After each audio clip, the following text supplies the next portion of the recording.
রামিসা ধর্ষণ হত্যায় সোহেল স্বপ্না দম্পতির মৃত্যুদণ্ড। রায়ে সন্তুষ্ট বাদী বিবাদী, ঐতিহাসিক বললেন স্বরাষ্ট্রমন্ত্রী। 3 মাসেই কার্যকর।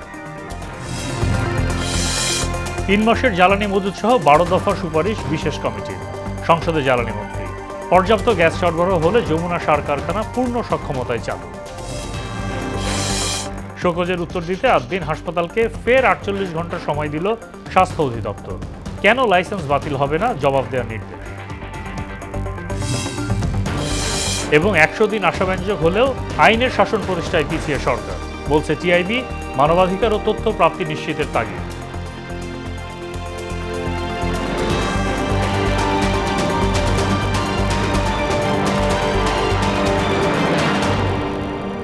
আসসালামু আলাইকুম, স্বাগত মোহনা সংবাদে। এতক্ষণ শুনছিলেন শিরোনাম, পুরো সংবাদের সঙ্গে আছি মোহাম্মদ সাইফুল ইসলাম খান। রাজধানীর পল্লবীতে শিশু রামিসা ধর্ষণ হত্যা মামলায় সোহেল রানা ও তার স্ত্রী স্বপ্নাকে মৃত্যুদণ্ডের আদেশ দিয়েছেন আদালত।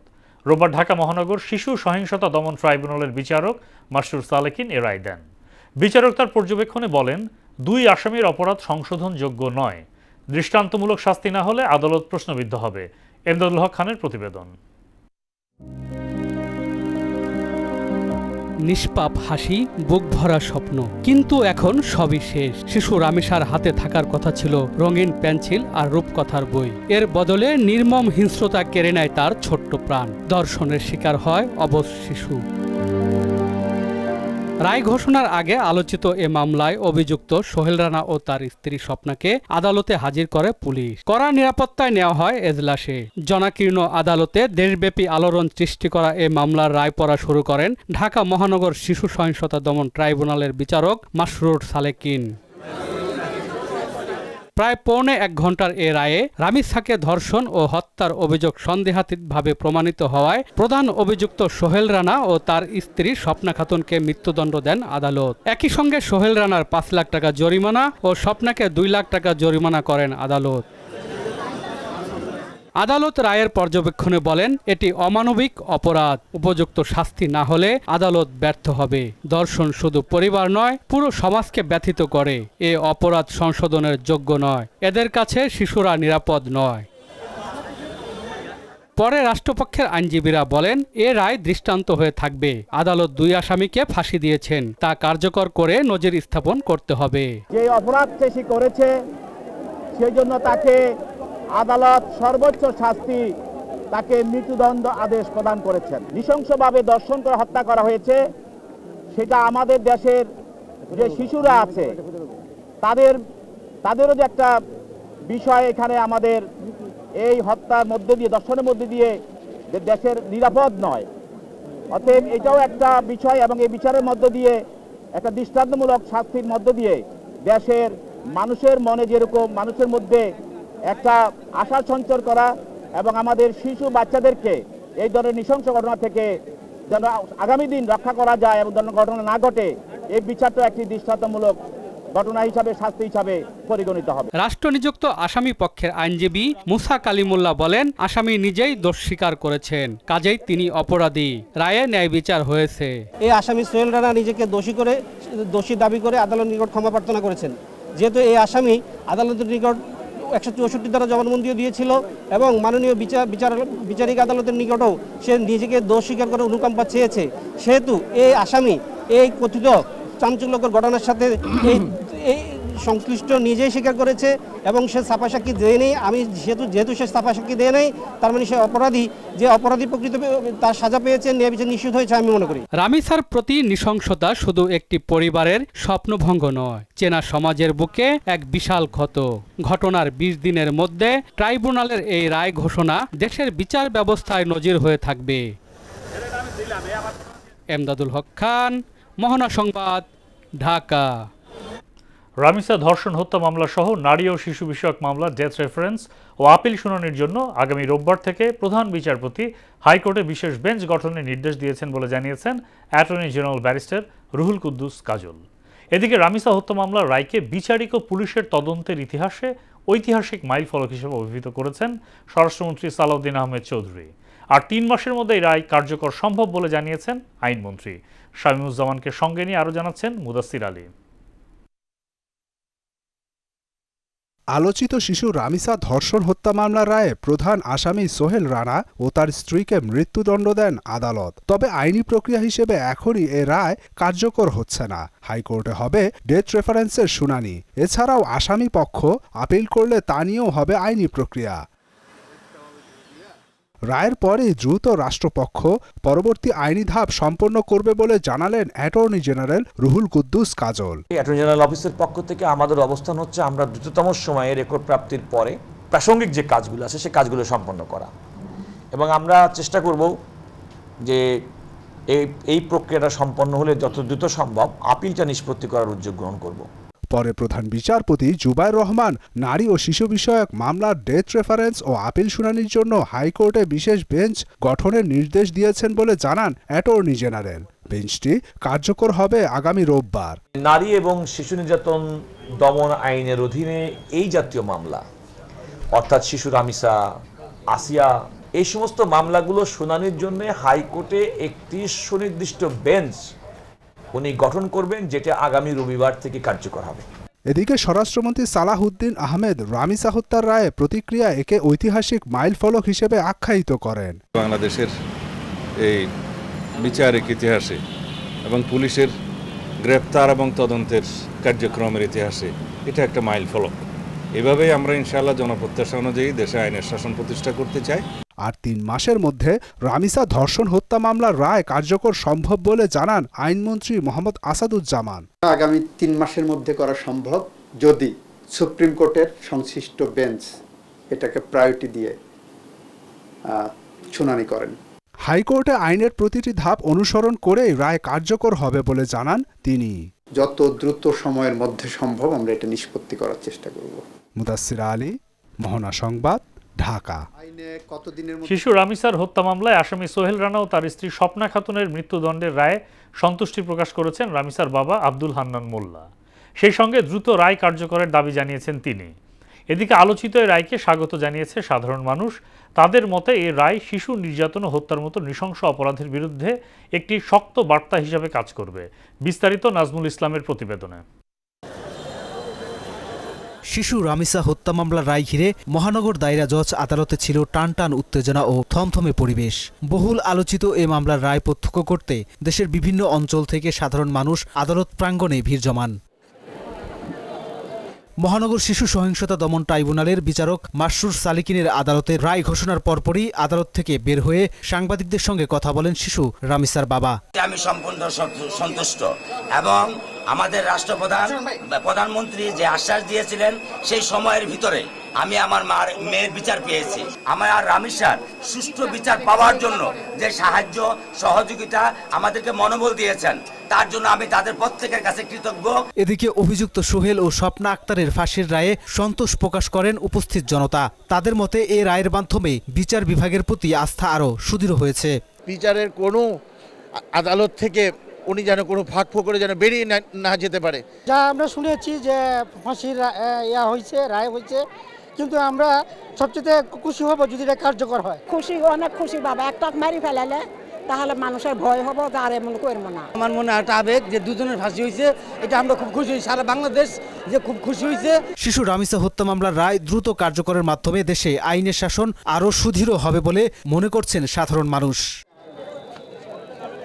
নাজমুল ইসলাম, মোহনা সংবাদ, ঢাকা। মতিঝিলের শাপলা চত্বরে হেফাজতের সমাবেশে হত্যাযজ্ঞের মামলার তদন্ত প্রতিবেদন দাখিলের সময় বাড়িয়ে 10 আগস্ট দিন ধার্য করেছেন ট্রাইব্যুনাল। রোববার দুপুরে বিচারপতি মোহাম্মদ গোলাম মুর্তজা মজুমদারের নেতৃত্বাধীন ট্রাইব্যুনাল 1 নতুন দিন ধার্য করেন। একই ট্রাইব্যুনালে 2016 সালে কল্যাণপুরের জাহাজবাড়িতে জঙ্গি আখ্যা দিয়ে 9 জন হত্যার ঘটনায় মানবতাবিরোধী অপরাধ মামলায় শেখ হাসিনা সহ 8 জনের বিরুদ্ধে অভিযোগ গঠনের শুনানি হবে। এদিকে ট্রাইব্যুনাল 2 আওয়ামী লীগের যুগ্ম সাধারণ সম্পাদক মাহবুবুল আলম হানিফ সহ 4 জনের বিরুদ্ধে যুক্তিতর্ক উপস্থাপন করবে প্রসিকিউশন। সকালে এসব মামলায় গ্রেফতারকৃতদের ট্রাইব্যুনালে হাজির করা হয়। জ্বালানি তেলের মজুদ 3 মাস বাড়ানোর পাশাপাশি আমদানির উৎস বহুমুখীকরণ নিশ্চিত সহ 12 দফা সুপারিশ করেছে জ্বালানি সংকট মোকাবেলায় গঠিত বিশেষ সংসদীয় কমিটি। রোববার সংসদের বাজেট অধিবেশনে এই সুপারিশ প্রতিবেদন পেশ করেন বিশেষ কমিটির সভাপতি এবং বিদ্যুৎ, জ্বালানি ও খনিজ সম্পদ মন্ত্রী ইকবাল হাসান মাহমুদ টুকু। এ সময় পর্যাপ্ত গ্যাস সরবরাহ হলে যমুনা সার কারখানা পূর্ণ সক্ষমতায় চালু করা হবে বলে জানান শিল্প ও বাণিজ্য মন্ত্রী খন্দকার আব্দুল মুক্তাদির। আরও জানাচ্ছেন বিজন কুমার। দেশের বর্তমান অর্থনীতির নানামুখী চ্যালেঞ্জের অন্যতম একটি খাত হল বিদ্যুৎ জ্বালানি। জ্বালানি সংকট, উৎপাদন ব্যয় বৃদ্ধি এবং অবকাঠামোর সীমাবদ্ধতার কারণে এই খাতকে ঘিরে উদ্বেগ ক্রমেই বাড়ছে। এরই মধ্যে দেশের বিভিন্ন এলাকায় সময় সময় শোনা যাচ্ছে লোডশেডিং এর অভিযোগ।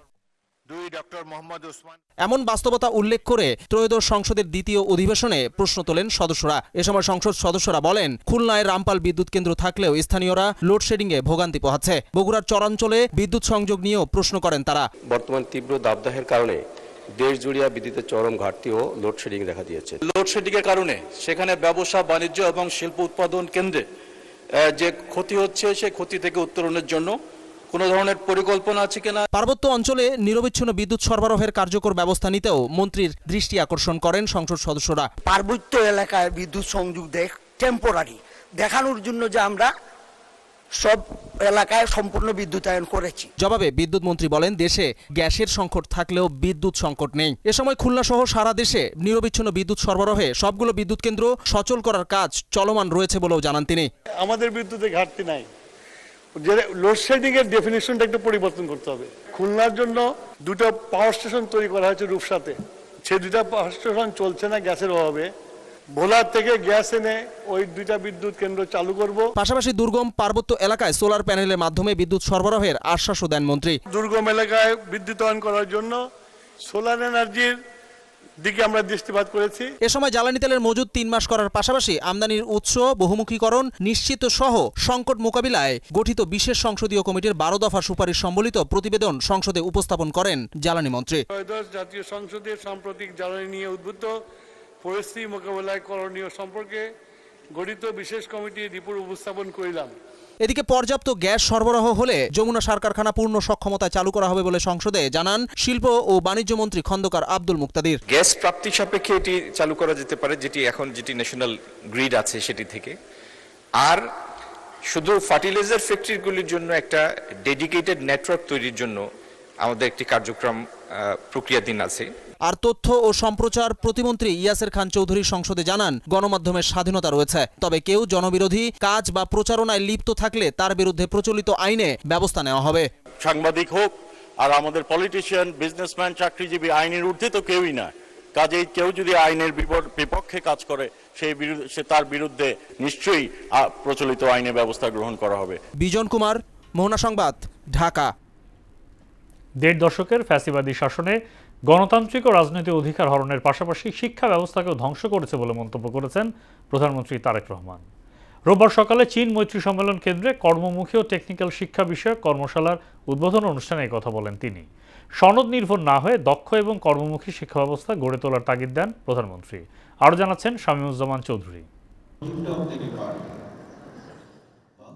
রোববার সকালে বাংলাদেশ চীন মৈত্রী সম্মেলন কেন্দ্রে কর্মমুখী ও টেকনিক্যাল শিক্ষা বিষয়ে শিক্ষকদের প্রশিক্ষণ কর্মশালার আয়োজন করা হয়, যার উদ্বোধন করেন প্রধানমন্ত্রী তারেক রহমান।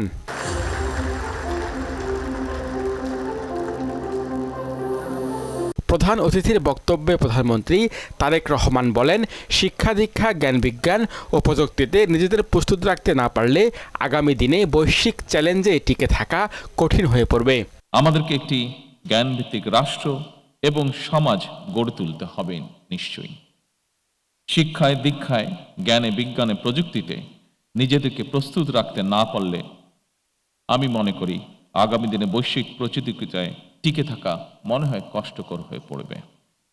সরকার প্রধান বলেন, দেশের আধুনিক ও প্রযুক্তি নির্ভর উচ্চশিক্ষা বিস্তারে জাতীয় বিশ্ববিদ্যালয় সবচেয়ে গুরুত্বপূর্ণ ভূমিকা পালন করতে পারে। দেশে আধুনিক এবং প্রযুক্তি নির্ভর উচ্চশিক্ষা বিস্তারে জাতীয় বিশ্ববিদ্যালয় সবচেয়ে গুরুত্বপূর্ণ ভূমিকা পালন করতে পারে, কারণ সারা দেশে জাতীয় বিশ্ববিদ্যালয় অধিভুক্ত কলেজের সংখ্যা 2000-এরও বেশি। এইসব প্রতিষ্ঠানে বর্তমানে কম বেশি 40 লাখের মতন শিক্ষার্থী অধ্যয়ন করছে। ইতিমধ্যে 1 কোটিরও বেশি শিক্ষার্থী উচ্চশিক্ষা গ্রহণ করেছেন পর্যায়ক্রমিকভাবে।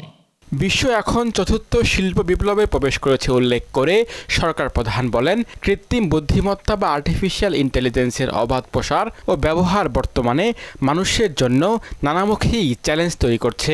বিশ্ব এখন চতুর্থ বিপ্লবের যুগে প্রবেশ করছে।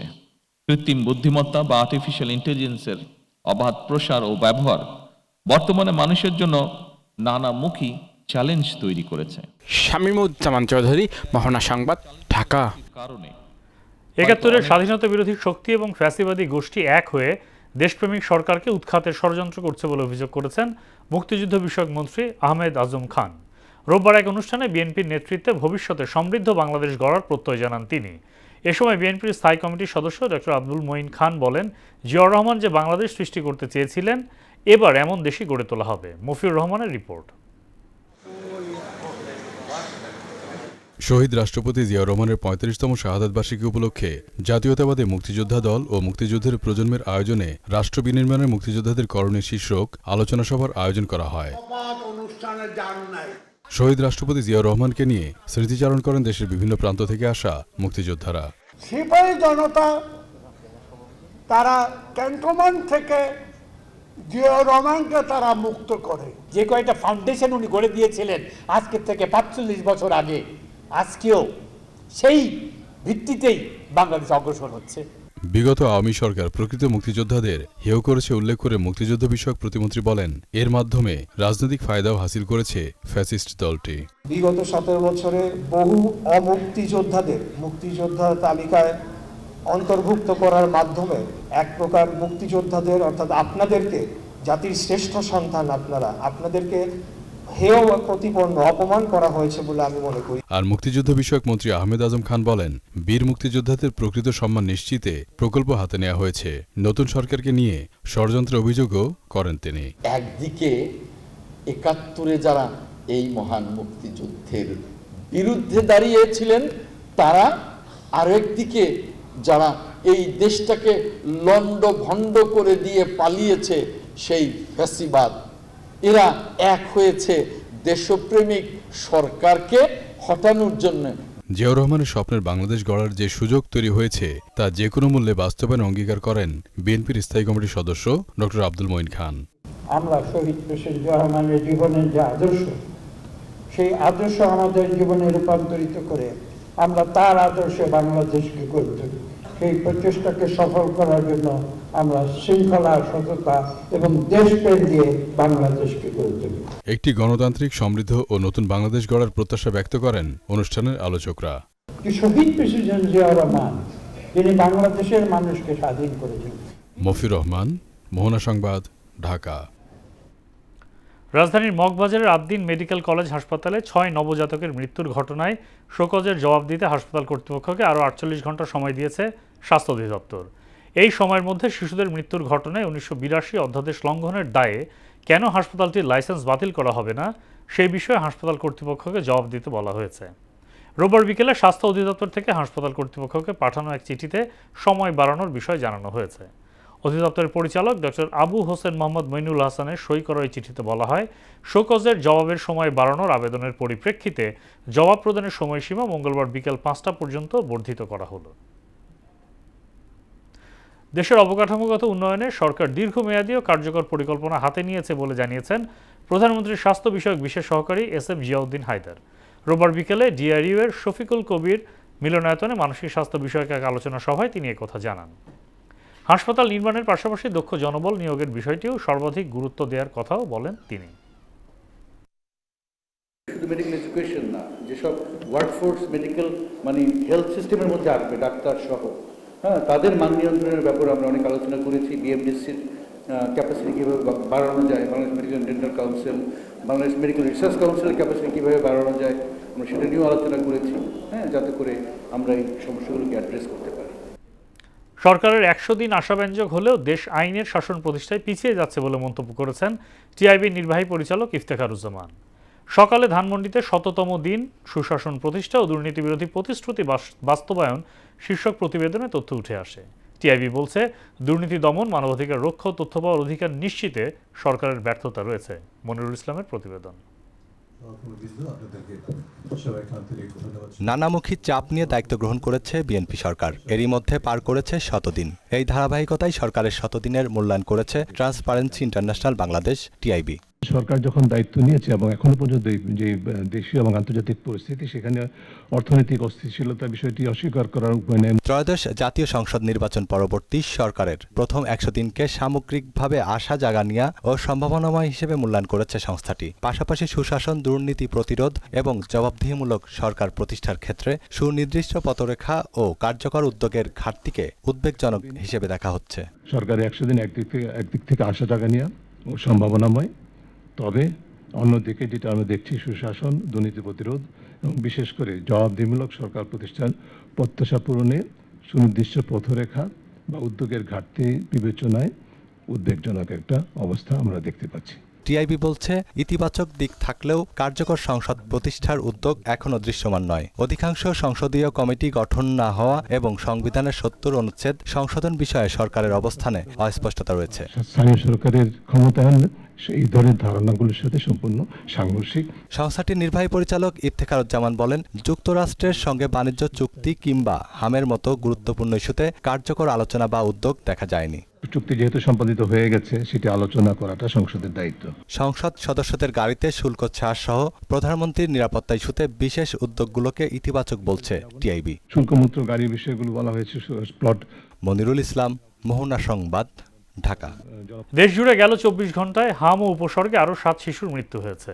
এই সময় নতুন করে আক্রান্ত হয়েছে ১,২৮৭ জন। এর মধ্যে ঢাকা বিভাগে ৪ জন, চট্টগ্রাম, ময়মনসিংহ, খুলনা বিভাগে ১ জন করে মোট ৩ জনের মৃত্যু হয়েছে। গত ১৫ মার্চ থেকে আজ পর্যন্ত সারা দেশে মোট ৬২০ জনের মৃত্যু হয়েছে। হাসপাতালে ভর্তি হয়েছে ৬৪,২৬৩ জন। এর মধ্যে সুস্থ হয়ে বাড়ি ফিরেছে ৬০,০৮৪ জন। স্বাস্থ্য অধিদপ্তরের হাম বিষয়ক নিয়মিত প্রতিবেদনে তথ্য জানানো হয়েছে। কৃষিবিদ ইনস্টিটিউটের সংস্কার কাজে কোনো ধরনের আর্থিক দুর্নীতি হয়নি বলে দাবি করেছেন এগ্রিকালচারিস্ট অ্যাসোসিয়েশন অব বাংলাদেশ অ্যাব। রোববার বিকেলে ডিআরইউ এর সাগররুনি মিলনায়তনে সংবাদ সম্মেলনে দাবি করেন সংগঠনটির আহ্বায়ক ও সদস্য সচিব। বর্তমান কমিটিকে বিতর্কিত করতে সামাজিক যোগাযোগ মাধ্যমে অপপ্রচার চালানো হচ্ছে বলে অভিযোগ করেন তারা। আমাদের প্রধানমন্ত্রীর কর্তৃক এই অ্যাবের কমিটি ঘোষণা হওয়ার পর থেকেই একটি মহল তারা অসন্তুষ্ট ছিল। তারা কোনোভাবে এই অ্যাবের এই সুন্দর এই বর্তমান নেতৃত্বকে তারা মেনে নিতে পারেনি। আমরা মনে করি পরবর্তীতে নিজের বিরুদ্ধে ওঠা বিভিন্ন অভিযোগ, অনিয়ম ও বিষয়গুলো আড়াল করার উদ্দেশ্যে কিছু নির্দোষ কৃষিবিদদের বিরুদ্ধে ভিত্তিহীন মামলা দায়ের করা হয়। সেই ঘটনাগুলিকেও এখন নতুন করে সামনে এনে বর্তমানে অপপ্রচারের সঙ্গে যুক্ত করার চেষ্টা করা হচ্ছে, যা উদ্দেশ্য প্রণোদিত ও বিভ্রান্তিকর। খেলার খবর, ক্রিকেট।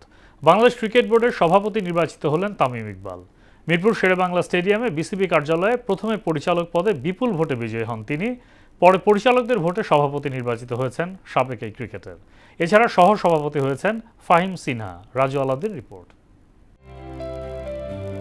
অ্যাডহক কমিটির সভাপতি হিসেবে 2 মাস দায়িত্ব পালনের পর এবার বাংলাদেশ ক্রিকেট বোর্ডের নির্বাচিত সভাপতি হলেন তামিম ইকবাল। প্রথমে পরিচালক পদে বিপুল ভোটে জেতেন তিনি। এরপর পরিচালকদের ভোটে সভাপতি নির্বাচিত হয়েছেন সাবেক এই ক্রিকেটার। অবশ্য সভাপতি নির্বাচনে ভোটের কোনো প্রয়োজন পড়েনি। তামিমই একমাত্র সভাপতি প্রার্থী ছিলেন, যে কারণে তিনি বিসিবির 18তম এবং নির্বাচিত 6ষ্ঠ সভাপতি হিসেবে দায়িত্ব নিচ্ছেন। আর একমাত্র সহসভাপতি হিসেবে নির্বাচিত হয়েছেন ফাহিম সিনহা। আমি শিওর প্রত্যেকজন জার্নালিস্ট, প্রত্যেকজন যারা বিসিবিতে কাজ করেন, ডিরেক্টরস, প্লেয়ার্স, এভরিওয়ান, বাট আমি আশা করি আপনারা এটা বুঝেন যে লাস্ট 1-1.5 বছরে যা হয়েছে ওটা ঠিক ছিল না বাংলাদেশ ক্রিকেটে। আমি এখানে কাউকে দোষারোপ করবো না, কারোর দিকে আঙ্গুল দিব না, বাট যেটা হয়েছে ওটা অ্যাডমিট আমাদের করতে হবে। আর আমাদের যদি এই জায়গা থেকে বের হয়ে আসতে হয়, এটা আমার পক্ষে একা করা সম্ভব না।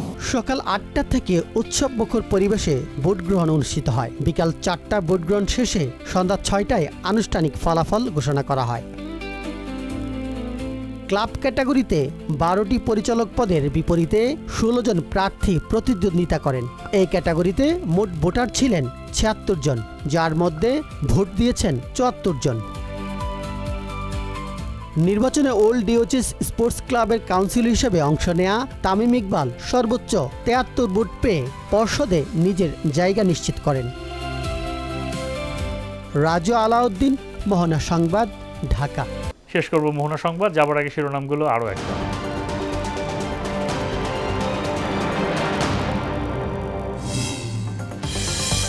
রামিসা ধর্ষণ হত্যায় সোহেল স্বপ্না দম্পতির মৃত্যুদণ্ড, রায়ে সন্তুষ্ট বাদী বিবাদী। ঐতিহাসিক বললেন স্বরাষ্ট্রমন্ত্রী, 3 মাসেই কার্যকর। 3 মাসের জ্বালানি মজুত সহ 12 দফা সুপারিশ বিশেষ কমিটির, সংসদে জ্বালানি মন্ত্রী। পর্যাপ্ত গ্যাস সরবরাহ হলে যমুনা সার কারখানা পূর্ণ সক্ষমতায় চালু। শোকজের উত্তর দিতে আদ্রিন হাসপাতালকে ফের 48 ঘন্টা সময় দিল স্বাস্থ্য অধিদপ্তর। কেন লাইসেন্স বাতিল হবে না, জবাব দেওয়ার নির্দেশ। এবং 100 দিন আশাব্যঞ্জক হলেও আইনের শাসন প্রতিষ্ঠায় পিছিয়ে সরকার, বলছে টিআইবি। মানবাধিকার ও তথ্য প্রাপ্তি নিশ্চিতের তাগিদ।